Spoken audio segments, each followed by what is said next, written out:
Okay. And here we are. Yay! Hello to Jennifer Swanson. Hello, Mel. Thank you for having me. It's a great pleasure.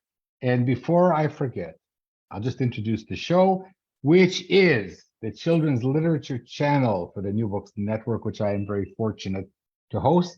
Yay. And my guest star, award-winning, multi author of almost 50 books, Jennifer Jen to her friends Swanson. Welcome to the program. Well, thank you so much for having me, Mel. I'm excited to be here.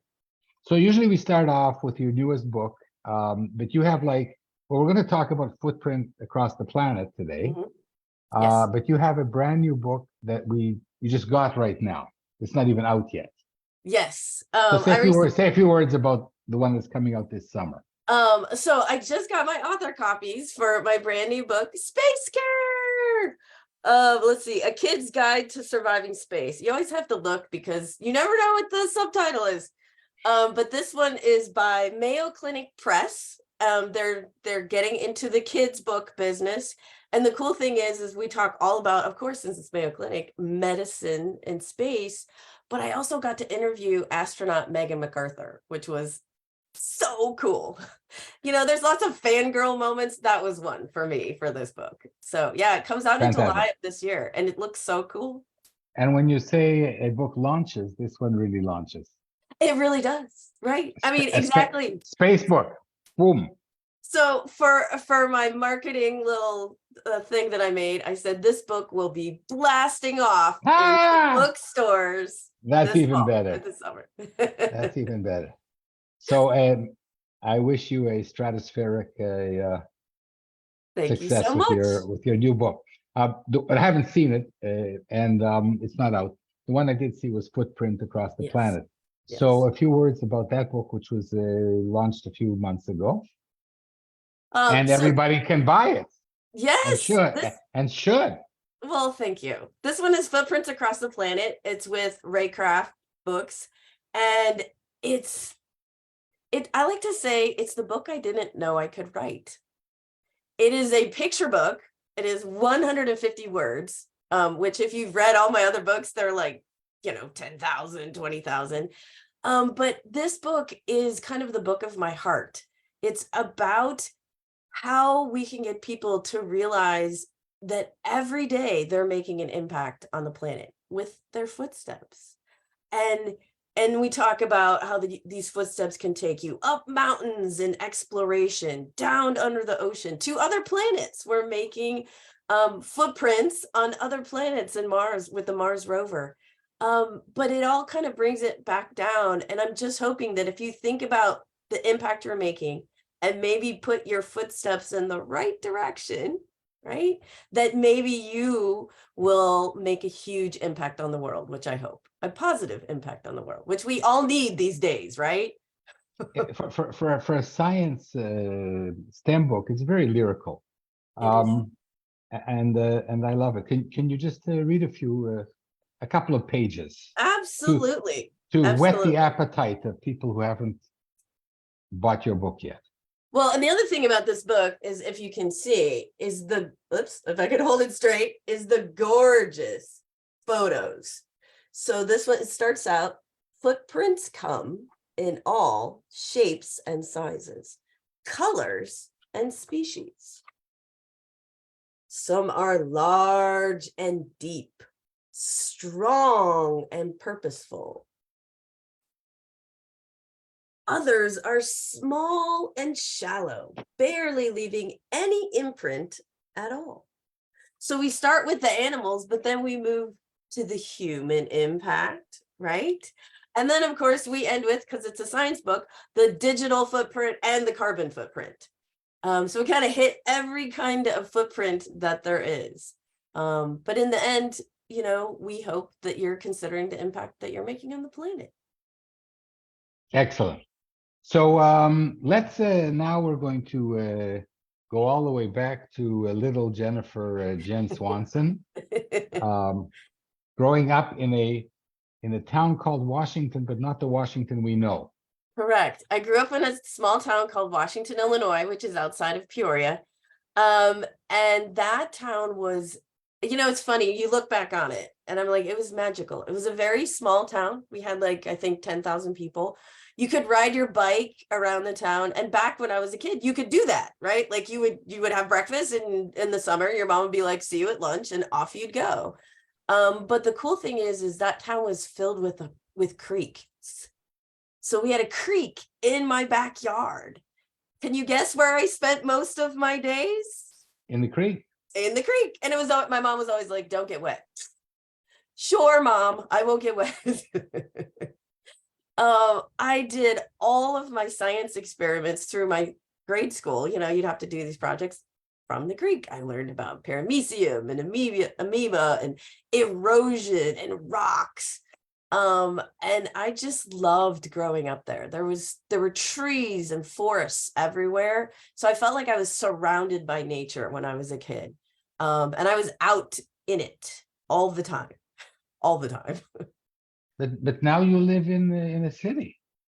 And now I live in Jacksonville, Florida. Yep, which we're close to the beach, so that's good. Yeah, I do miss my small town growing up. Like when you say you grew up at a small town, did you milk cows and do other things like that people do on small?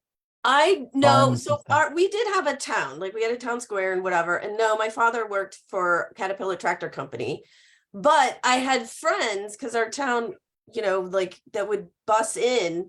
They had cow farms. Some of them had pig farms. They grew corn. So that was kind of all around us. So that's also where we went on our field trips, right? You would go to the farms and we would get to milk the cows and all that kind of stuff. Now I don't know if they let you do that anymore, but we did that when we were a kid. It was amazing. So you That's got to great. see all aspects of life, right? Uh-huh. While you're talking, I'm thinking about your dad and the Caterpillar tractors Yeah. and their footprints. Oh, yes. Actually, I Another went. book, Jennifer, another book. It is. I went to Peoria for the Sun Foundation, which is an ecological amazing conference all day where they talk to kids about ecology. And it was in Peoria, and Caterpillar has built this visitor center, and they have one of their mining trucks. It's 3 stories tall. You want to talk about footprints? That tire is bigger than my house, I feel like. It was amazing. It was so fun to be back there. I was like, I grew So up with all of this. that would be a great book, but I mean, it's like it's a bit of a Damocles sword here because the biggest footprints are the ones that may damage the world, and these are the mines that we need for our overconsumption of daily consumer products. Right. I mean that and that, but that's kind of what living on the earth is about, right? You have to balance how you do it. And I know companies like Caterpillar are very green. So even though, yes, they are doing mining to give us the energy we need, they're also doing it in such a way that is green and supports the environment as much as they can. So it is a fine line to walk. It's a sticky wicket here. We're okay. So you know my contention, the people like you who write for young children, I'm just the stuff I looked at, like the 4 to 8 year olds, let's say, I don't know all of your 47 books. So are you a little 5, 6, 7 year old at heart? Actually, I'm older. So most of my books are for what we call, middle grade. So most Okay. of my books are 8 to 12. So in my head, I'm about 9 or 10. Yeah. Okay. But you're not, I mean, I just met you like 7 minutes ago, but you don't come across as a shy bookworm who sat in a corner and read books and wrote. You seem to me to be a very friendly, with tons of friends, hopping in and out of your creek and having fun. Where's the angst? Where's the angst in your childhood? Oh, well, there was angst. Tell me some angst. I mean, the thing is I think when you're in your element, which is me, and I love science and I love talking to kids and getting people of all ages excited about science. And when I'm in that element, I'm very outgoing. But I was that kid who always went to the library, like, and we had this beautiful library, and there was a children's library downstairs, and it was filled just with kids' books. Oh my gosh, I can't even tell you how many hours you would find me just sitting there reading. And they used to run contests over the summer. How many books can you read for a Dairy Queen Blizzard, right? Just, I mean, back then I was like, and I would always win. I would read like 300 books, or, to be fair, most of them were picture books. Right? But I was that person. There's nothing like picture books, Jennifer. Right. Yeah, exactly. So it was fun. So I was that, but I think you catch me where I'm excited, so then you get to see my excitement. Okay, great. So keep the excitement going. Yeah, there's angst in everybody's life. Okay. We don't have to talk about it. No, but you are a science freak, and I have to say that I'm close to interviewing 100 authors. Wow. And I pick the ones that have really great traditionally published books.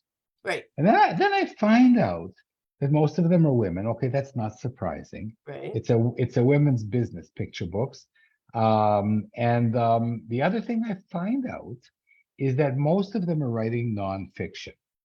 Wow. And so I'm going to ask you this question. Sure.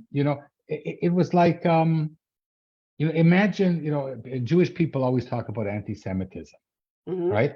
But imagine a world where everybody likes the Jews the best, right? I would have trouble living in a world like that. Yes. So Yeah. So I think Jews are nice, but imagine. I know there's this movement, and we're going to have a Melissa on the show in a month, and you're a firm believer in STEM books. Yes. Science, technology, engineering, and mathematics. Yes. But isn't everybody? Aren't most of the children's books published these days nonfiction? No. I would like them to be, but no. And there's probably not even, out of the nonfiction books that are published, I would argue the vast majority of them are probably not STEM books either. I think the world of publishing, as you well know, it's a business, right? And so the people that are running it feel like they need to pick the books that they think are going to sell the best. Unfortunately, STEM doesn't always rise to the top. It depends on the publishing house and whatever. And it's getting bigger. Like, we're seeing more contracts, which is amazing. But STEM books historically have been boring, right? I mean, until like the last 10 or 15 years, when we've been allowed to really get creative with what we're presenting, they've been kind of boring. And so I will be honest, when I was a kid, I read nonfiction books, but they felt like encyclopedias almost to me. Now, and I'll give you a great example of one book that I wrote, because this is kind of nails it. So I wanted to write a book about self-driving cars, which to me is the coolest thing ever, right? Absolutely. To most people, it's like, right? So if I were to tell a kid, you have to read a book about the history of car safety engineering, they would be like, oh, really? Right? I mean, most people. However, if I tell you this book is going to be called Save the Crash Test Dummies, now you're talking about the history of car safety engineering, kind of told through the eyes of a crash test dummy as they go their daily life. Wow, right? You see how that kind of turns science and STEM upside down on its head and makes it exciting. And I think that's why STEM is getting a really good resurgence, is a lot of the authors, not just me, but like Melissa Stewart, so many other authors are taking STEM and making it fun and interesting while still imparting all of the physics and everything in it. And I think that's what you're seeing. You're seeing a lot of that, which is awesome. Now, the people I've interviewed are writing wonderful books about nonfiction, which makes me wonder why I'm not. This program is about you, not me. So, so you were a kid and you loved reading, and I suppose Yes. that you won writing contests, and you decided to study chemistry of all things, Yes. and you Yes. have a bachelor's degree in chemistry. Yes. Why would you go and do that to yourself? That's a great question. So from my love of You science, know why I'm asking? why? Because I have a bachelor's degree in chemistry. Oh, that's right. Okay, I forgot about And that. I was expelled from organic chemistry because I blew up a laboratory. Oh my gosh, we are the same person. Organic Almost, chemistry. almost. This is why I am not a doctor. So from the time I was 9, I wanted to That's be why a I have no hair. yeah, organic chemistry can do that to you. Yeah. So from the time I was 9, I wanted to be a pediatrician. And yeah, I mean, I wanted to be a doctor. And then when I was in high school, Sally Ride went up into space. And by that time, I wanted to be an organ transplant surgeon astronaut. Now, how all of those mixed together, I have no idea. I was 16, 17, and this is what I wanted to be. So I was like, I'm going to be a doctor. Well, then I ended up going to the United States Naval Academy, Yeah. which was an amazing school. Why did you do that? Well, so my brother went a year ahead of me. Yeah. And like I was all set to go to the University of Illinois. I had gotten into the pre-med program. And then my parents, when you're at the Naval Academy, you have to do indoctrination training, like you do training you do what we call plebe summer, where you do the military training. And at the end of that, you have a parents' weekend. And my parents were like, okay, we're going to visit your brother as a family. And I was like, 16. I was like, I can totally stay home by myself. And they were like, no. And so that, me, sulky 16-year-old, rides in the car all the way out there. I'd never been to Annapolis, Florida. I'd never seen the Chesapeake Bay. I took one step on that campus, and you know how you just know? I just had this feeling. I don't know if this is where, but I was like, this is where I'm supposed to be. This is what I'm supposed to do. And my parents were a bit stunned because I was in the 11th class that had women. So it was still very new having women there. And they were like, are you sure you want to do this? This is not the regular college experience. And I loved it. But while you're there, everybody who goes there, including the history and English majors, takes 3 years of engineering. So I took all of the chemistry classes and the labs, along with 3 years of engineering, plus all of the military classes that you had to take. So yeah, and then organic chemistry and so that's probably what my grades weren't. They were decent. They were not straight A's. So I didn't get into medical school probably because of the MCAT was 80% organic. I remember looking at it. I don't know if you got that far and took, or if you were. Well, I never wanted to be a physician. Oh my gosh. I remember just sitting down. I was all excited. Here's my life, right? And I'm like, oh my gosh, it's all organic. That's one of those tests where you go, C, D, A. You make little patterns. That didn't work well, as you can see. But that's okay. I think that's a life lesson. And when if we start talking about SN1 reactions, you'll know what I'm talking about. Sort of. It's been a very long time. Although I have to say, it came back to me because if you look at all my books, I wrote a chemistry book. They were like, would you like to write a book on how to do chemistry for kids? It's called The Big Fat Notebook for Workman Publishing. And I was like, I took chemistry 20 years ago.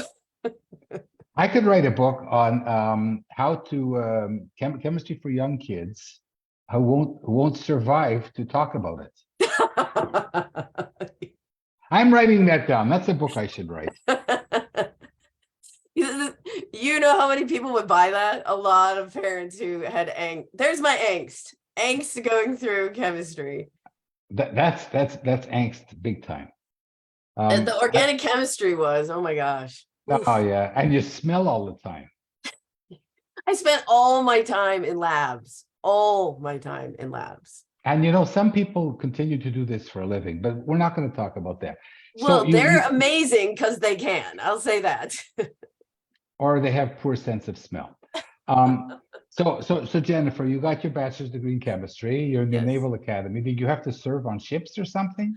So I did 5 years active duty. At the time, women were not allowed on combat ships. So ironically enough, my first job out of the Naval Academy actually went up to the Naval Academy prep school and taught chemistry. I'm sure you're the best teacher ever.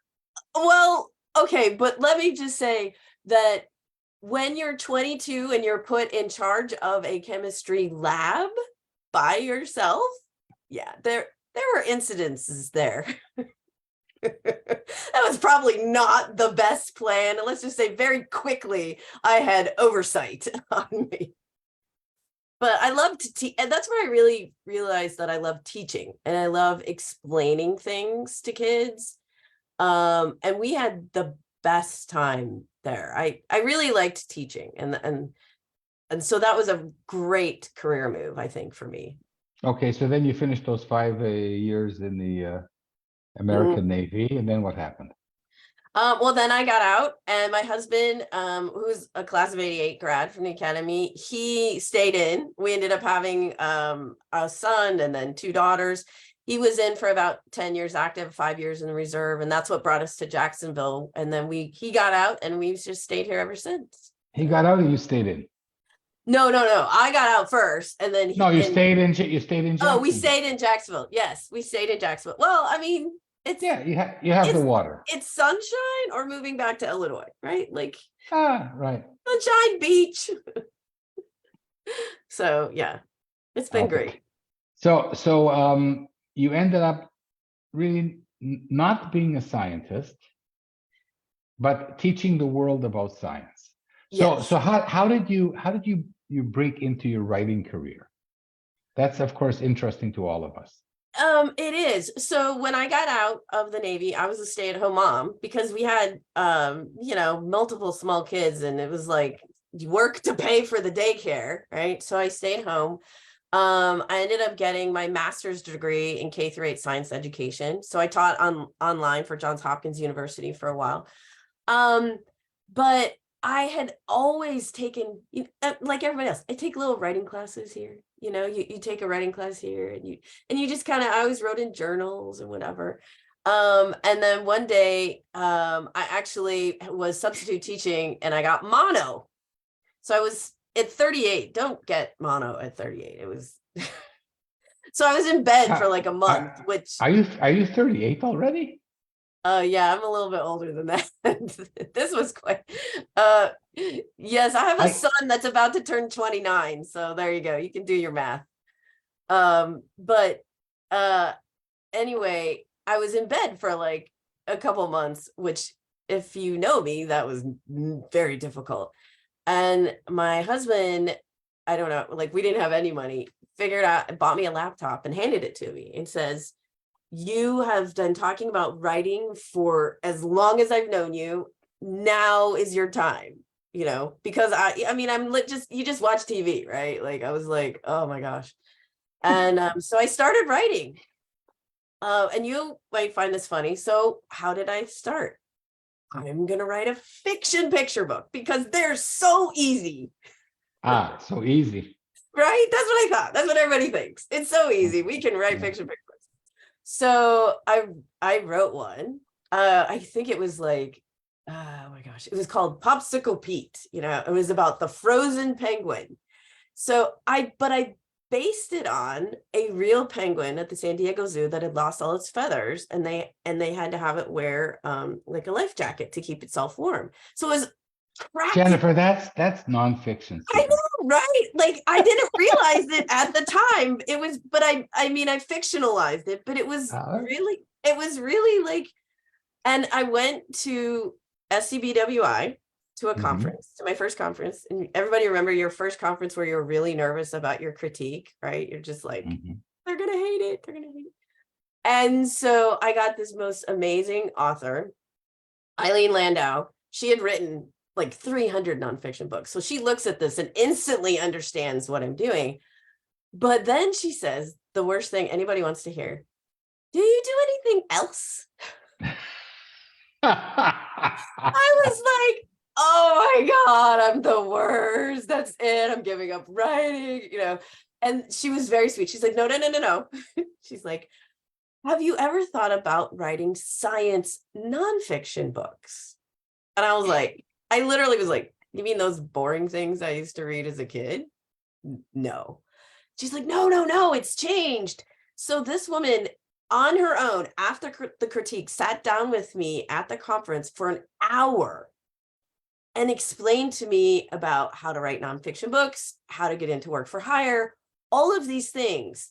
I'm forever indebted to her because she helped a brand new baby fledgling writer kind of make her way. And because she pointed me in the right path, I went back, I wrote a proposal, I sent it off for the work for hire. And 2 months later, I get a call from Capstone and they offered me a 2-book deal.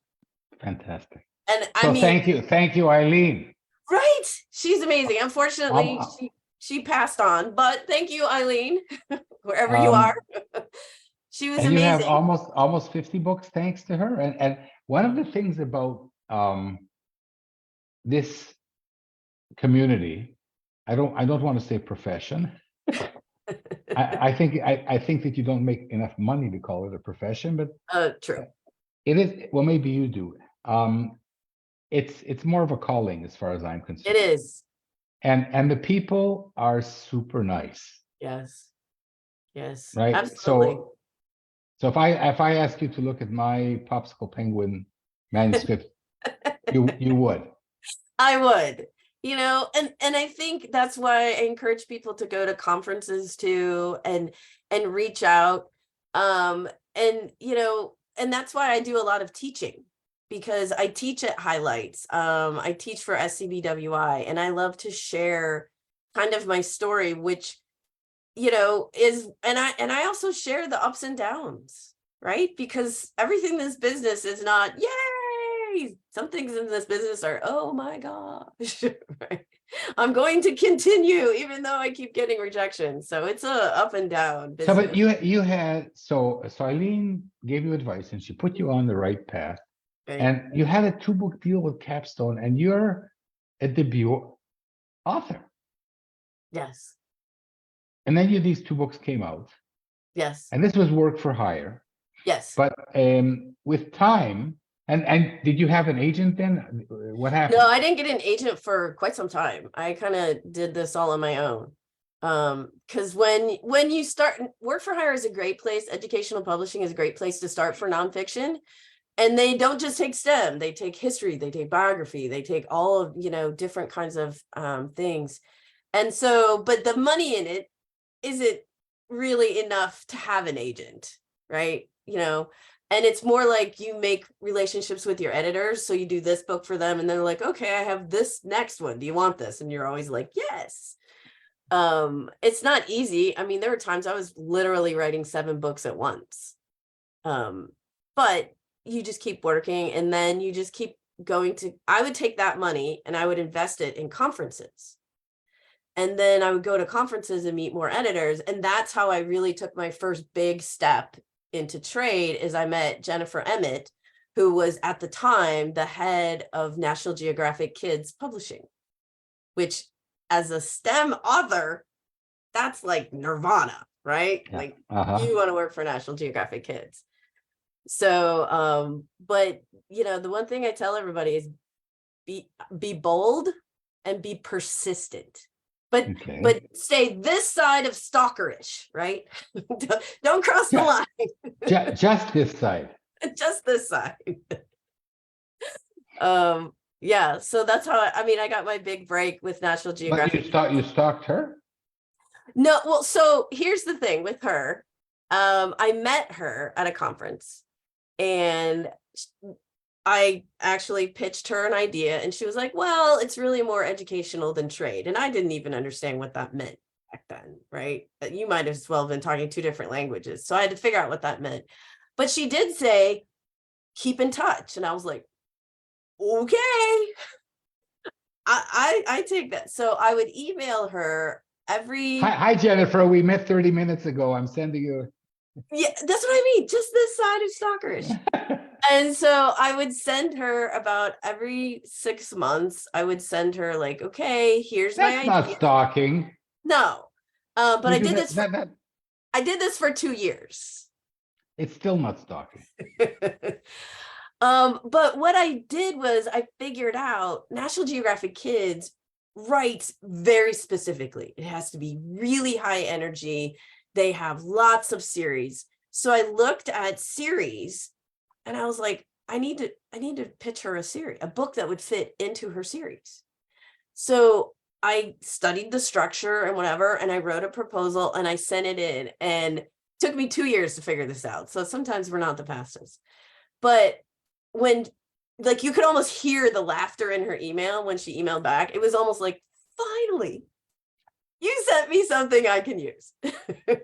Now, they didn't end up buying that one, but she asked me after 2 years, I get an email that says, do you know anything about neuroscience?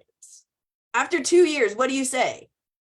Yes. Doesn't matter if you do or you say yes. And so the editor that I was put with was Shelby Alinsky, who was amazing. And they were looking for an author to turn the Brain Games TV show into a kid's book. Wow. Which is not easy. Like, it was very interactive, video enhanced. And they were like, can you do this? And I was like, yes, I can. And I will figure it out. At the Naval Academy, you learn 5 responses. None of them are, I can't do this, right? It's I'll find out. So I figured out. What did you remember them? Yes, sir. No, sir. Aye, sir. I'll find out, sir. And no excuse, sir. Those are the 5. It's not, I don't know how to do this. That's not one you're allowed to say. So I just figured it out, and I came up with, I can read you what got me Brain Games. Jennifer, read everybody. Why just me? So it says, this is my tagline. So fire up your neurons and hang on to your hippocampus. It's time to try some brain games on a rocket ride through your cerebral superhighway. That's what got me this book. Writing. It all comes down to writing, right? Always. So Incredible. that it was, that's what I say. Be bold, not rude. There's a difference, but be bold and kind of go for what you want. What is the most they're going to say? No. I mean, how many rejections have all of us gotten in our lives and are still getting? You and me together? Yeah, a lot, probably. Without you, I'm still in the hundreds. I'm right there with you. Okay, so then you got an agent based on that success? Actually, I actually went on my own for quite a while. I didn't get an agent for a couple of years after that, because I was working with National Geographic and I had my editor, and so we develop ideas together, or I'd pitch her an idea. I was submitting to other houses that were open. I actually didn't get an agent for about 3 or 4 years later. So I think I've been in this business 15 years, and I don't think I got my agent until I was like 7 years or so into it. So you wrote to several agents. I have 20 books. Would you like to represent me? I mean, yeah, but it's not as easy to do. Like, now agents are much more open to nonfiction, but even that short time ago, it was more difficult to get an agent. I mean, agents have so many. Jennifer, agents are more open to nonfiction. Yeah, they are now. Genres than other genres. Right now they are, yes. If I have a manuscript that's remotely STEM, I'll put it in my big font. This is a STEM. This is informational fiction. It's not fiction. It's informational fiction. It's about ducks. Woo! So everybody's talking STEM. So I think that you're kind of preaching to the choir. Yeah. So how did you get your agent in the end? So in the end, so I've had several agents. The first agent that I got, I actually got her because You don't have to talk about all of them. Talk about the one that you're, the current one, for I mean, they've example. all been great. It's just the thing is agents are like, it's a relationship, right? And sometimes it starts out great, and sometimes you're like, it's not really working anymore. And it's not just like I have a great relationship with all my former agents. None of them were, like bad breakups or anything. It's just at that time they helped me move to here, and then the next one helped me move to here, and then I have friends who've had an agent the whole way through, and that's also good. I think they're great because you can bounce ideas off them, and they know the market. They know the nuances of the market, right? Like, I understand this book is needed in the market, but they help you figure out how to sell it, because again, it's a business, and some people forget that this is a business, right? So you have to be able to sell the product. You can have the best idea, but if the marketing team doesn't think they can sell it, then, the book's not going to get bought. So who is your current agent? Lisa Amstutz with Storm Literary. Yeah. She's really good. Very famous. Yeah, she's very good. She's doing well. She's a relatively new agent, but she's doing hot out of the market. She sold a lot of sales, and she's great to work with. Yeah. Wonderful. So tell us what your advice is for because I keep mentioning this on the show. I just had a book come out with a traditional publisher. Congratulations. But I thank you. But I recognize that I am the luckiest person in Israel. And even though it's in Hebrew, the odds are still 1 in 1,000 against me. And most of the people listening are not there yet. But maybe they can be. Sure. But like all the years when you're writing, when you go to conferences and stuff, Right. you don't know, like that there's stuff you have to learn. Yes. But then there's stuff that you don't even know exists that you have to learn. And Yes. and oftentimes people won't tell you.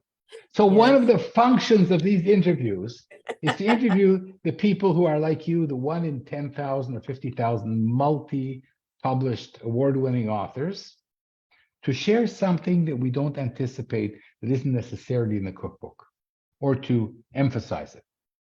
So, okay. So here is what because I teach, like I said, I teach a lot of classes, and I do say, be bold and persevere. But I think when you go to these conferences, be yourself, because people go there and they get nervous, and I get that. Like, I was that way in the beginning. But at these things where you mingle, don't be afraid to go up to people, or even agents or editors. Talk to them like normal people. Don't pitch to them if you're at the cocktail hour or whatever, or follow them into the bathroom and pitch to them, because they will remember that. And that's not how you want to be remembered. But just listen to them, and you will learn a lot about what they're looking for, about kind of, what things they like. And if you make a connection with the editors and you're that person, then they'll remember. They're like, remember when you email them and you submit, you can say, I so loved the conversation that we had at here.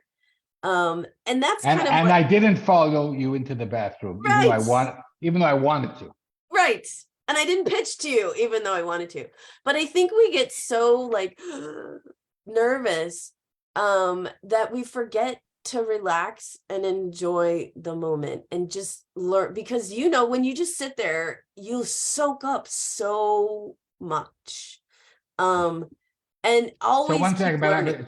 so what you're saying, Jennifer, first of all, is go to conferences. I think so. Yes. That's Meet where people. And I'm going to agree with you, because if the odds, like most of the people that I've interviewed who succeeded, did not submit stuff in the slush pile. Mhm. The odds of that happening are 1 in 1,000, 1 in 5,000. It's difficult. The Yes. agent, has to be enough awake to have a look at your pitch. And it has to, and you usually don't know what they're looking for, if they're looking for anything. No. And so you're like really, but when you go to a conference and you meet agents or you have some connection, that still doesn't mean that you're going to get published, because like you say, it's a business and they make money by succeeding, and agents make Yes. money by selling books. Yep. And in America, people like money. Yes, we do. Yes. And so money is good sometimes, right? So you're still not going to have more than one chance in 100. No. But if you don't have some personal connection, or read about the agent on the internet, or have some way you can connect with them, Right. you go back to the 1 in 5,000. So what you're Yes. saying is so important. Yes. Okay, so here's another thing. You write, before we go, I'm going to ask you the difficult question about science Okay. books. You write from your heart, and Yes. and your new Footprints book is beautiful. Footprints Across the Planet, because it has a lot of Jennifer in it. It It's not does. just dry stuff. It's your lyricism. It's like a few words expressing so many marvels about the world. Yes. And people should really buy it, because it's theme, in the sense that it really is, it is a literary work of art. Thank you. And I congratulate you for that writing. That means a lot. Because I think of myself more as a technical writer, right? Like in my head, I'm a scientist, Yeah. which is why when people describe this book as lyrical, I'm like, Mhm. wow, okay. Yeah. Okay. The question is coming. I'm sorry. I'm really long-winded with you, because you're like some kind of long-lost sister. Oh, I know you're not Jewish and your name isn't Rosenberg, but surprisingly to me, we think a lot yes, we alike. do. But then my question to you is, where's your fiction? Where's your, where's your dragons and dinosaurs is the stem? Where are your dragons and unicorns and the ducks who want to be veterinarians and what have you? It's there. I have been writing fiction for a very long time. I have gotten, many of your listeners might know, I've gotten like this close to selling, like this close. And so, yes, it's there. It's hopefully coming again soon. I wrote fiction very much, but as we said, it's a business. I started selling nonfiction and making money, which was nice because then I could build my business.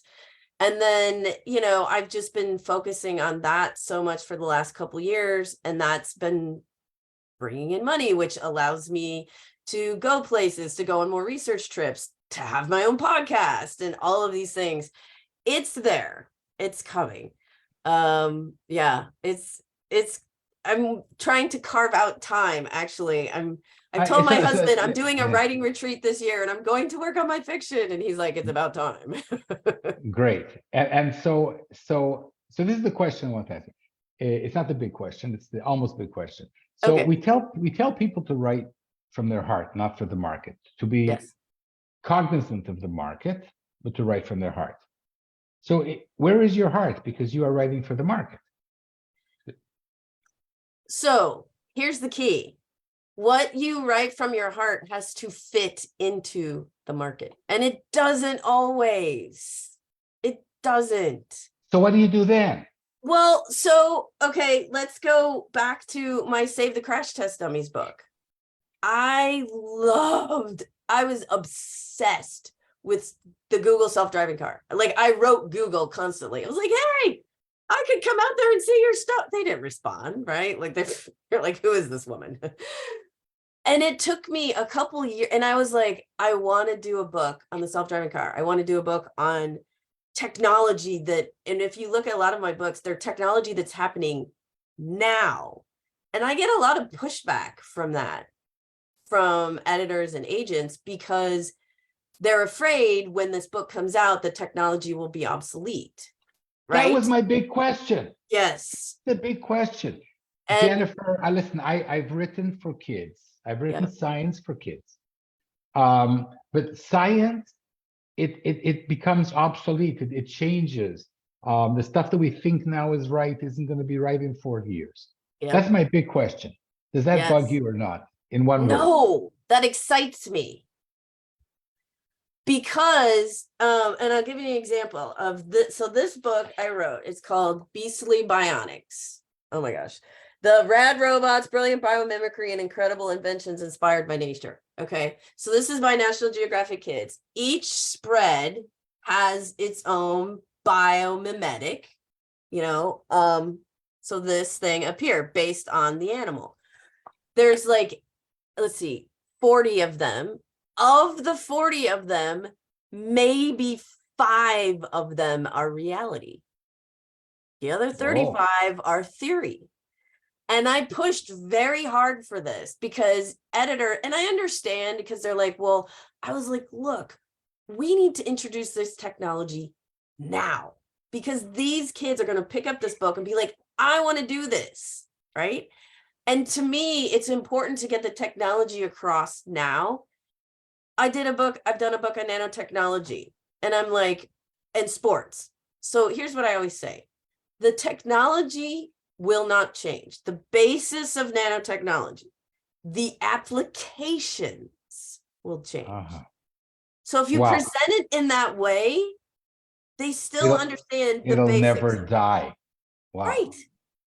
So Jennifer, this is a good time to close. I'm going to have you back on the show because we have more, but like we run out of time. Yes. And this has been spectacular. So I've been with Jennifer Swanson, and we've been talking about her new book, which came out a few months ago, Footprints Across the Planet.